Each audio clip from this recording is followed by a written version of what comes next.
Yeah. I like your background, man. Hey, that's one of the greats. That's a fact. That's a fact. And a lot of people don't admit that. Why? I don't understand it. I really don't. I do. I do. Why? Because it's true. The truth is something that people want to stay far away from. Because if you admit that Nas is great, that means all of those guys who can't rap, you got to admit that they're horrible. So you got to always downplay a guy like Nas just to keep the majority safe. Talented artists don't come often, man. The Nas's, the G Raps, them guys come every maybe like 20 like years apart from each other. So you got to understand the population of the world. And this, people gonna hate me for saying this. The majority of people can't rap, bro. I'm talking about on that level. Because they can rap. Anybody can rap. But on that Nas level, so what happens to guys like that, they get downplayed, man. Because people gotta shit on them so they can exist. You understand? Like, it's psychological, but I analyzed it, bro. Like, what other reason would you say he's not who he is? Lyrically, poetically, like, you know what I'm saying? Yeah. I don't know. I don't want to talk you to death, though. No, you're right though, because that I guess I can get right into my question. One of my questions for you. Yeah. I feel like we can put you in that same box if we talking about underrated and just somebody who like really has that care for the craft and could just flat out rap. Thank you, brother. So like with that, how do you still feel underrated at this point? Absolutely, man. Absolutely. You know, I feel like I got the short end of the stick. I feel underrated. You name it, man. You know what I'm saying? Like, everything that people say to me, like through social media, yo, Pap, you're so underrated. Like, you're not alone. I agree with you. You know what I'm saying? Like, I hear that every day, bro. People flood my comment sections on every platform with that. And I'd be like, me? But I do like that you pretty much stick to what works for you. Like, I feel like a lot of guys who do rap, I feel like they have to kind of like sacrifice a little bit of their sound just to fit this mainstream flow that's happening. Yeah, a lot of people do that, and that's not what hip hop is about. You know what I mean? I'm not talking down on them, but you should be the best version of you instead of trying to be the secondary version or third version of somebody else. Mm-hmm. It's very true. Your album this Friday, that's when it's coming? Yes, man. Yes, this Friday it goes down officially, brother. All right, Endangered Species. Yeah. How did that title? I know you said that it kind of like naturally, like you felt like this title was right. Yeah, man. Everything that's going on in society right now, you know, our people are an endangered species. Pandemic happens, and our people are most affected by it. You know, every other day our people getting shot down by police, and they're getting away with it. So we're an endangered species as a whole. And then I feel like real lyricists and real musicians are also an endangered species in music. Definitely real lyricists, you know what I'm saying? So that title chose me, you know what I mean, off of those, you know, those things. Who's in your top, I say top 5, who's your top 5 rappers? G-Rap, Kane, Nas, Biggie, and KRS-One. Let's go back a little bit to when, do you remember that first moment where like you fell in love with hip hop? Wow, man, that's a good question. The first moment when I fell in love with hip hop, I was a kid, man. I've been rapping since I was 8 years old. You know what I'm saying? But the first moment, man, you know what it is? I fell in love with the culture first. You know, hip hop is something you live. Rap is something you do. Hip hop is a culture. You know, the way of life. You know, hip hop is the way of life. The dressing, the way to talk, your slang. So I fell in love with that first, and you know, I started beatboxing, and then I segued my way into music. But you know, I just had a cousin, man, that was just telling me about other relatives in the family that I didn't know. You know what I'm saying? He was like, yo, this one breakdances, that one, you know, he raps, this one is a DJ, and I was like mesmerized because it was like the other side of my family. You know what I mean? You got a mother side of the family, and you got your pop side, but I was a little more close to my mom's side of the family. But when I was with my cousin, he was telling me that so many people on my pop side was into hip hop. I was just listening, like, really? He knows how to break dance, like spin on his head on a cardboard. I was like, wow, I wonder if I could do that. You know what I mean? So I started with beatboxing, and then I went into rapping, man, at like 8 years old. I wrote my first rhyme, and I went to school and I said it for my friends, and they was like, "Oh shit!" So when I seen that reaction right there, I was like, "Yo, this is what I want to do with my life." Man. Okay, so was there ever like a moment where you were, I guess, like you'll go to school and be like, I don't know if I'm gonna tell people that I rap, or you just always Yeah, well, people knew I was nice. They knew I knew how to rap if you really knew me. Like my elementary school and my junior high school was in my neighborhood. So my neighborhood knew, like, if anybody even come around here acting like they could rap, we call him Pat. You know what I'm saying? The Pat gonna come kill him. But when I had to leave my neighborhood and go into high school, they didn't know. So I just kept quiet. You know what I mean? I ain't say nothing. I never really wore it on my sleeve. You know what I mean? I just was me. You know what I mean? I never really rapped in high school like that. So a lot of people who went to high school with me, when I came out, they was like, "Yo, what, nigga? You didn't even tell us." Like, you know what I'm saying? Yeah. But, that's just how it was. It was always a part of my life, bro. Like, if I would have never even made it into the actual music industry, I still would be rapping. Because, like I said, it's a way of life for me. You know what I mean? It's something that I love to do, regardless of the industry. You know what I mean? I would do it without lights, camera, action. So I always kept it as a part of me. You know what I mean? But so to answer your question, which was another good question, you're right. You know what I mean? High school, they didn't really know like that, bro. I probably rap once or twice in there. You know what I mean? But in my hood, niggas knew, like, yo, what it was. Wow. So you have, like, speaking on that passion, you have numerical slaughter, and then you have alphabetical slaughter. And I feel like both slaughters like really showcase like, yo, you can really rap. And I feel like when people like really listen to it, you could just hear like a dude that just like really loves the art form. Oh, wow. That's crazy that you said that, man, because I really do love the art form and I respect it. And I believed in it as a kid. I believed in it, and within believing it as I got older, I kind of seen that, maybe I believed in something that wasn't real, because there are people who don't even try, and they're held in high regards. When I say lyrics, when I say things like behold lyricism, when I say things like, just talking about anything that has to do with the craft, I believe that. I grew up believing that. Like, yo, you got to take your time. You got to do your homework. You got to perfect your craft. Like, I really believed in that. You know what I'm saying? I believed that it was real. And so you're right about that, brother. That's very interesting that you said that. Okay. And with perfecting your craft, do you feel like you're still going? Like, have you hit a ceiling, or you steady going up? A lot of people feel like they say, yo, you got better. I take that as a compliment. I don't feel no type of way. So, knowledge is infinite. You never can stop learning. So I feel like I'm still growing, even at this age. Okay. Going back to the album Endangered Species, I see you tapped in real heavy with Brady Watt. Yeah. How did that happen? How did that connection happen? Brady Watt works very close with DJ Premier and my guy Ian. So I actually met him through them, but it was just an ill coincidence, because I was definitely going into a space where I was like, you know what? I want to work with real musicians on this project. Like, I don't want to just do the whole project for the samples. And I'm not against that, but it's a long process. You got to pay for sample clearances, and sometimes it holds your project up. Also, I get a lot of compliments from my supporters, my fans online, but I also get criticism. You know what I mean? And some of the criticism, they say, yo, Pap is nice, man, but he used whack beats. So it's cool. You know what I mean? I said, all right, no doubt. Maybe, the younger me was like, oh, fuck them. They don't know what they're talking about. I'm not paying them no mind. As you get older, you take things into consideration. So on this project, I said, you know what? Let me get with some real musicians and build some beats from scratch. Because to me, the instruments and all of that, that's a whole nother world. You got people who are really listening to beats and they know, oh, that's whack. Oh, this is really talented. This is quality.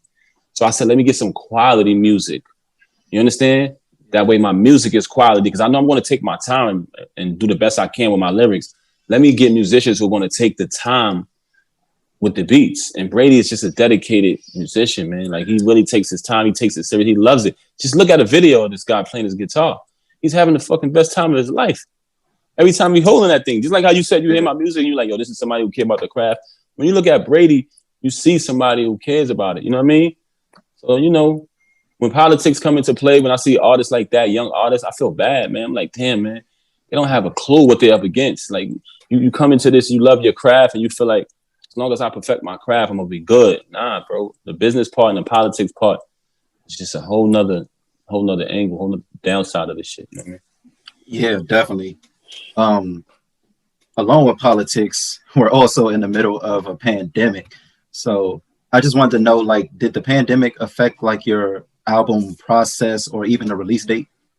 Absolutely, man. When we started working on a project, there was no such thing as a pandemic. So we was excited. Our energy was up because the records were sounding amazing. We like, yo, this just sounds dope. And then boom, pandemic. But I kind of saw it coming first, so I was trying to tell them, and they was looking at me like, man, you bugging. There ain't gonna be no pandemic. I was like, yo, you gonna see what's going on over here? Like, this is crazy. Look what's happening in other countries. Yeah. So when it hit, we was like, damn, we was almost, getting through this album, and now it's this pandemic. And they was like, yo, can you come to the studio? I'm like, bro, I can't come to the studio. I got a baby at home. I can't risk, getting my daughter or my family sick. I'm not going to do it. So we're going to try to work. I'm going to work from home because I actually have, studio in my crib also. But it was just a better experience of being in the studio with the musicians, building the music. So I was like, yo, I'm going to have to work from home. Y'all work from there. And we send stuff to each other. So I would say like 60-40, we had to do that. You know what I mean? Then when the pandemic started to slow down, I went back in the studio with them. I put my mask on, sprayed my alcohol, my Lysol and all that, and I went in there and we finished it, man. But we actually did it through we worked through the pandemic, bro. It's crazy. That's tough. How has it been raising your daughter and still being a musician? Do you find like new inspiration? Absolutely, man. She makes me so happy. I'm a better man. I have a lot to offer her. You know what I'm saying? Just the mental space that I'm in now. I also had children when I was younger, but it was like a baby having a baby. You know what I mean? I was still 1,000,000% for them. They tell you, I didn't slack up for a second, but I'm not dishonest with myself that much to say that I don't have way more to offer now as a mature man who's settled down, who's married. You understand what I'm saying? So yes, man, my daughter inspires me in so many different ways, to my music and just life, period, to take life serious and go for it. Is that her right now in the background? Yeah. She calling me. She's trying to get out. I'm trying to keep her in the room with her mother. So I finished. Oh, man. Oh, man. And I guess, being in the game so long, you didn't sing so much. So are there like different avenues within the music industry that you want to tap into? Within the music industry, yeah, I definitely want to, help some artists get out there. You know what I'm saying? I definitely want to take an artist from the bottom and push them straight through the roof. You know what I'm saying? As far as music, to answer your question, as far as music, I definitely want to blow artists up. That's one of my goals as far as music. Definitely push some real talented artists out there. Now I know for sure. I already got my own label and all of that, so I don't got to say that. You know what I mean? But I want to definitely push some artists. That's another question. How is it being independent? It's great, man. It's great. It's just that what it is when you come up as an artist, you have the dream of being in music. Part of that dream is I want to get a record deal. So that's why I think people hold being on a major label in such high regard, because it's a dream before you get into business. But when you get in to actually learn the business, it's more better to be independent and have your own label and be your own entity. Okay. Outside of music, I think you made mention of working on some sort of documentary for people within your hood that have like amazing stories that need to be told. Yeah, man. I've seen some amazing stories, some amazing things in my life, and some great people. I've also seen some talented people, just people that have been through a lot, some smart people. I just want to help them tell their stories and help, bring it to the light. So I'm working on a couple of things. I'm working on a few different movies. I'm working on a book, things of that nature. I was just about to ask you, because I was like, I could really see you writing a book. Yeah, definitely, man. Me and my wife doing a book together. I'm going to detail and break down the proper ways a man should treat his woman. She's going to break down the ways she feel like a woman should treat her man. Wow, so, that's amazing. Yeah, definitely. That's one of the books we're working on. Who do you feel Now, I don't even think it's a right or wrong answer for this. But who's a better rapper between you two? You and My Ray. wife, she's better than me. She better? Mm. I don't even gotta think. I don't even gotta think about that. That's the queen, man. She's better. She's better than me. Oh man, I wonder if she would say the same. Oh yeah, absolutely. She's gonna say she's better. I agree. I agree with her. Oh man. I know you have probably a lot of records that are unreleased, but I heard you have one with Dr. Dre. Yeah, I do, man. You know, when I had my deal, I was on Jive Records. I had my deal was $1.5 million. I was able to get some Dre beats, you know what I mean? But it never came out. I never was able to put it out. You know what I mean? That deal didn't work out. Yeah. Okay.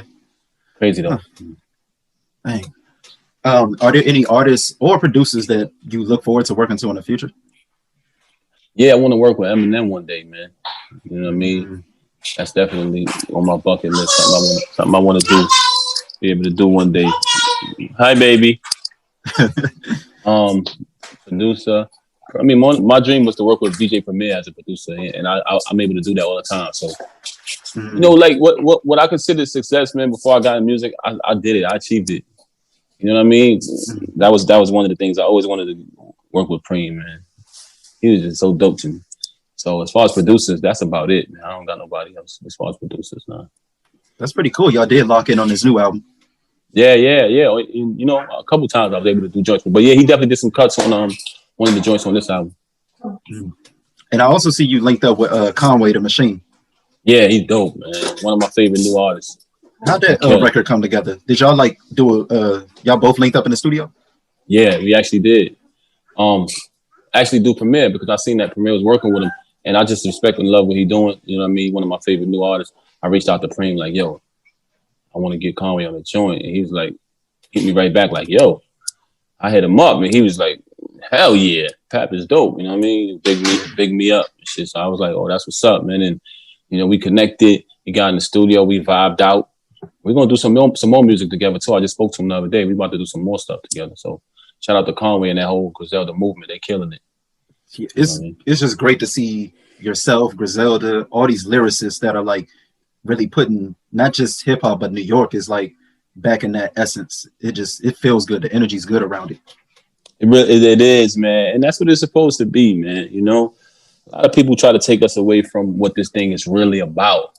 You know, it's about ability, man. It's about, you know, it's about the craft. It's about showing your ability. When back in the days when they put the cardboard on the floor and somebody breakdance, you know what I mean? It was to show their talent, show their who's dope, who's, you know what I mean? Who's not. When they did graffiti, you know what I mean? How ill you are with the graffiti. You a toy or you nice with it. You know what I'm saying? Beatboxing, rapping. It was to show your skill, not your money. You know what I mean? Everybody got money. Not everybody, but you know, I was so confused when rappers started when they started judging rappers upon how much money they got. I was so confused. Because I was like, in my mind, I was like, well, if you're a successful artist, of course you're gonna have money. Mm-hmm. But what do you have that the other rapper doesn't have? Like you guys are all doing concerts, you're doing tours, you're selling records. Of course, you're going to accumulate money. Right. So, what is that for you to be bragging that makes you better than anybody? I was just confused by it. It made no sense to me because I came from an era where it was about your skill and your craft. You know what I mean? Everybody can't have that. Your unique DNA of skill that you bring into the table. You know what I mean? Mm-hmm. You know, I ain't trying to talk you to death, but just, you know. Nah, you're right. Like with that, how do you stay true to yourself? I just do. It comes natural, man. I was raised to be true to yourself. You know, I was raised like that. You know, shout out to my peace and love to my parents and my uncles and my aunts and all the people that I had the privileges of being around. You know, even when I was in school, I was extremely lucky in elementary school. I had teachers who were very pro-Black, and they would close the door. They would have the textbooks open and teach us the textbook things, and then close the door and start teaching us the real history. This is 4th grade for me. So I started learning the real history of our people at a young age. And, you know, that really helped me. You know, my teachers wore dashikis and things like that to school. Like, and they was really teaching me. And I carried that with me through life because, it really showed me the value about people. You know what I mean? Some people don't know. They don't know that we're great, that we're actually really kings, we're really intelligent, and we built everything in this country. Some people really don't know that. They look at it like, oh, black people ain't shit. And they're black. They're black. And they feel like that. Yeah. And I try to sit and explain to them, no, you know, it's hard for me to call a black woman ugly. They're like, oh, she's ugly. I'm like, you kidding me? Black is so beautiful. Do you understand the depths? Do you understand like how beautiful black is? And I sit there and I try to explain to them, like, no, you have to open your eyes a little wider. Then you will really see the beauty that comes from our people. You know what I'm saying? So, you know, just through my experiences in life, you know, not to go away from the point. But yeah, I had some great teachers in grade school, and they really did that for me, man. They introduced me to Langston Hughes at a young age, and I fell in love with poetry. So that's why I have so much respect for poetry, because I really learned what it's about and how, you know, if you really take your time and take it serious and meditate, you can be a great poet. You know what I mean? So, you know, all of that made me who I am and enabled me to be true to myself and know who I am and where I come from. So with that, like just being in school, were there like any classes that you look forward to going to?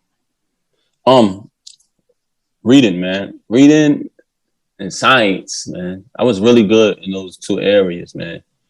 You know what I'm saying? As far as school, I always like very high grades in those classes. I can't say I was as equally good in math.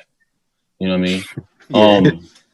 I liked social studies, but I just didn't like, sometimes they used to lie a lot about history. You know what I mean? It's annoying to me. You're sitting there, you can hear the stories and you're like, this don't even make sense. I mean, but whatever. Yeah. Oh man. Growing up, what was it like just growing up in your neighborhood? Like, what other than rap, going to school, what were you into? Well, I had this concept in my mind as a youngin that I didn't need to do good in school. As I got a little older, I didn't need to do good in school.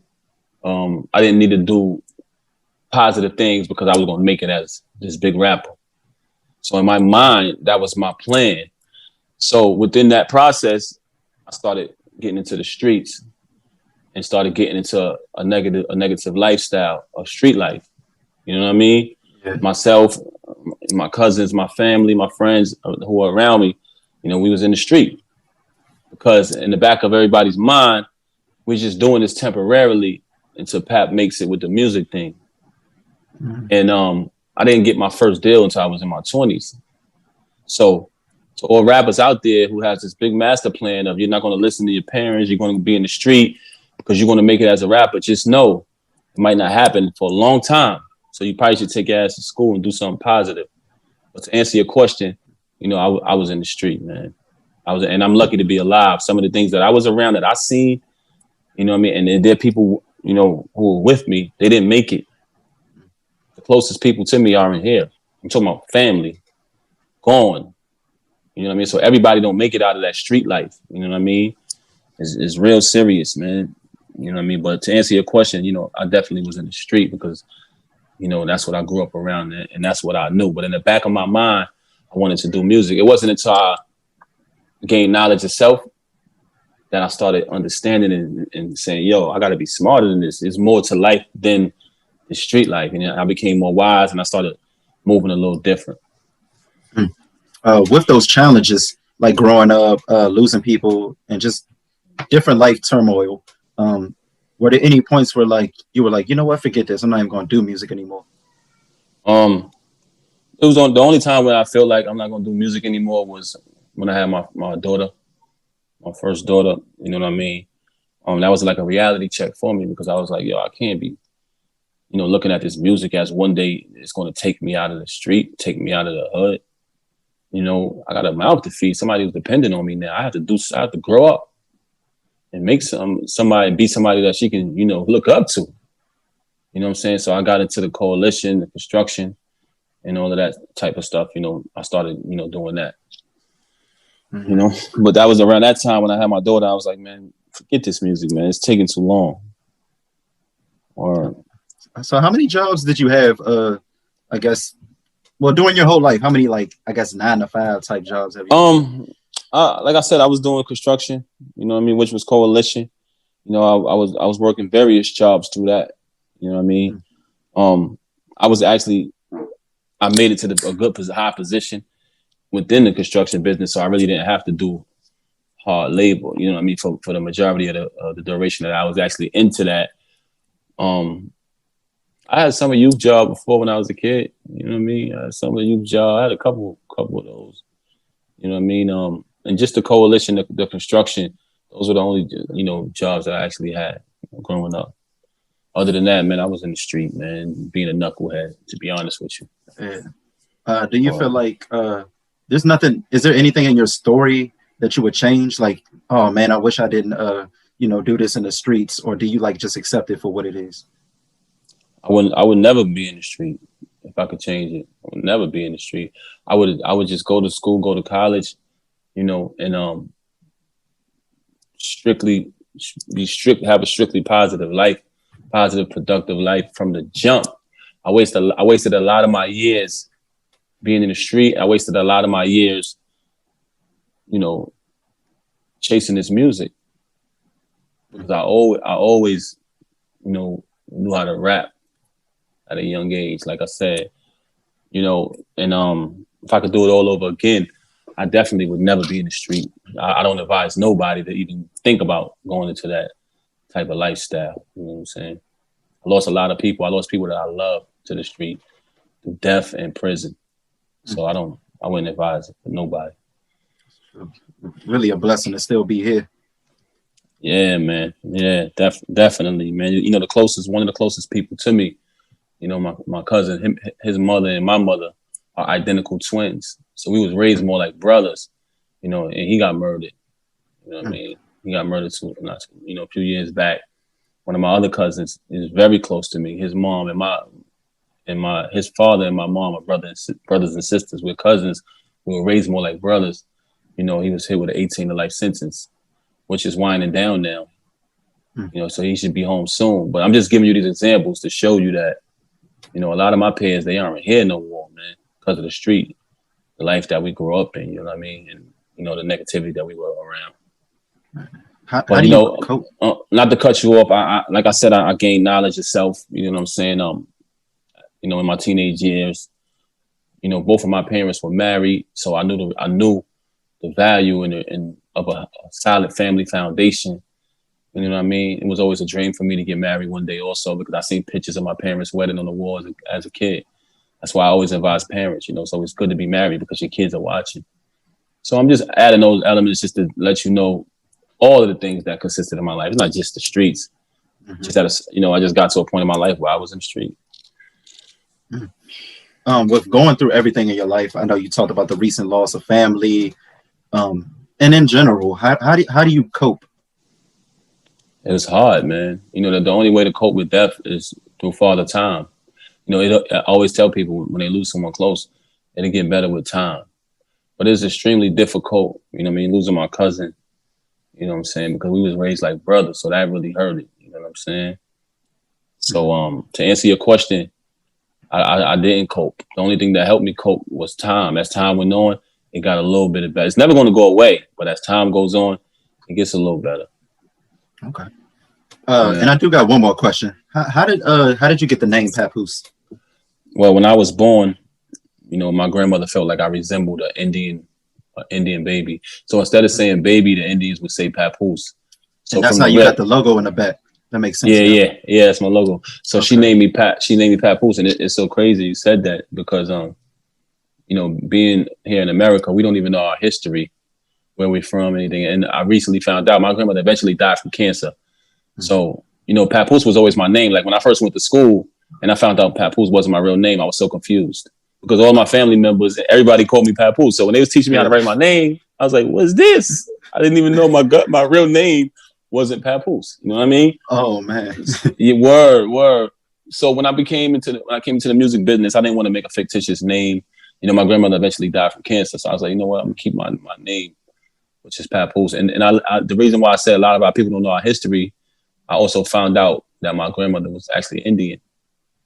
You know what I'm saying? So she named me Papoose. So it all made sense. So the foundation is all there. That makes sense. Yeah. Yeah. Going into your album, what do you want people to hear when they press play? I want people to hear the knowledge, hear the dedication, hear the passion. Passion is very inspirational. I mean, hear the passion and be inspired. I hope they can learn from the records, you know what I mean, that are actually teaching lessons. I hope they learn from them. And I want my album to reach the population of the world. That was another one of the reasons I got into music, because I have certain concepts, ideas, and philosophies that I have, and I want to share them with the world. So I want the population of the planet. You know what I mean? The more people download it and stream it, the more people I can share my concepts and my points of views to, and hopefully I can help someone better their life. If it's not through one of the lessons that I teach, just the passion can inspire them to be as passionate as Papoose is about his music. I mean, about the things that he's saying. Oh yeah. Wait, you still with me? Oh, okay. Yeah. His phone messed up a little bit, so okay. It was warning me like, "Hey, plug me, charge me." So I was, I get you that notification. Man, I get those all the time. 10%, 20%. We don't respect that. We just like, all right, whatever. Yeah, until that 1%. Until that little thread be there, you be like, "Oh shit, wait, I have to plug this in." Too late. Oh man. But yeah, I really appreciate you doing this interview. Didn't even introduce myself. We got right into it already with the Nas. Once I see Nas in your background, I fuck with this dude, man. Yeah. It's crazy though, because I do see the similarities in y'all too. Like you saying that people always talk about your beats. They did the same to Nas. Yeah, but Nas had a very interesting answer though. He said, "Yo, well, I didn't hear him say it, so let me not say he said, but someone told me that Nas once said, and if anybody can pull that up and show me that he actually said it, someone told me that Nas once said he picked whack beats on purpose because he wanted people to listen to his vocals, not his lyrics, not the beat." I was like, "Yo, that's genius. That is genius." Yeah. Wow. Somebody told me that. Somebody told me that Nas said that. I was like, "Wow." That would make a lot of sense. I didn't think he did nothing wrong. Like people be telling me Nas only had one album. Nas is garbage. I be sitting there looking at them like they got two heads. Like, what the fuck was wrong with your ears? To me, Nas never did a whack album ever. I never heard a whack Nas album. That's just to me. And you I see. Yeah. Like, never did a whack album. Like my favorite Nas album is actually the Untitled album he did back in I think 2008. Wow, I gotta check for that. Yeah, the one that I think like right before Obama got in the office. Yo, Nas is unbelievably dope. Like I can't even compare him to nobody. I'm the type of person, like people would say stupid shit like may he rest in peace. Kobe Bryant, you know what I mean? Like people would say things like when he was alive, yo, Kobe fell off. How can Kobe ever fall off? He's Kobe Bryant. Like how can Nas ever fall off? What he did is already written in stone. It's written in stone already. The guy doesn't have to prove anything else to nobody, in my opinion. I judge artists by their work, bro. So I don't know. That's just that. It's just I don't know. Yeah. Like even with you, like I just feel like y'all done did so much that I just can't see where this like falling off. Like it doesn't exist. Yeah, it don't make it like how can you ever say this person is whack, bro? Do you know like they already solidified their spot, bro? You know what I'm saying? It's crazy. Man, but yeah, I appreciate you doing this no interview. Doubt. Thanks for having me, man. It was great talking to you though, man. Oh yeah, definitely. I'm hoping like after all this, I don't know when the pandemic's gonna be over, but definitely when you do your next press run, definitely link up again. Definitely. You know what's crazy about what you just said about the pandemic? When it first happened, I was telling my wife, man, I was seeing a lot of people going on social media saying, when this is over, I'm going to XYZ. I was like, yo, man, I feel bad for these people. She said, why? I said, because they keep saying when this is over, man, this might never end. This might be our way of life. Like, you know how they say the new normal? Yeah. Like generations from now, when they read about this, they're going to say, people kept saying when this is over. And they died waiting for it to be over. You know what I mean? I was like, damn, that'd be a sad story to read about. That's why every time I hear somebody say that, I'd be like, damn, this guy don't know this is possibly our new lives. This is the new normal. Right. Yeah. Whatever's happening now, that's all we have. Right. So I say that to say, enjoy your life, man. Don't sit around and wait for this to be over. You know, social distance, wear your mask to protect others and your family, but live your life because you never know how long this may last. That's very true. We just don't know. No, go continue your life. Stop sitting around waiting, putting your life on hold until this is over. Yeah. I appreciate that, man. Definitely, brother. Good talking to you, man. What's your name again? Craig. All right, I seen it on the joint. All right, man. Yo, thanks, man. I hope you enjoyed the album, brother. I hope you download it, stream it, however you get music. I hope you genuinely, do that because I need to, support. I appreciate you. Yeah. Oh, definitely. I'm gonna tune in. Definitely gonna share it. And yeah, this interview we're gonna put more exposure on it. All right, dope, man. Keep doing your thing, man. You do a great job, brother. Hey, I appreciate that. I'll catch you later. All right, no doubt. Peace, man.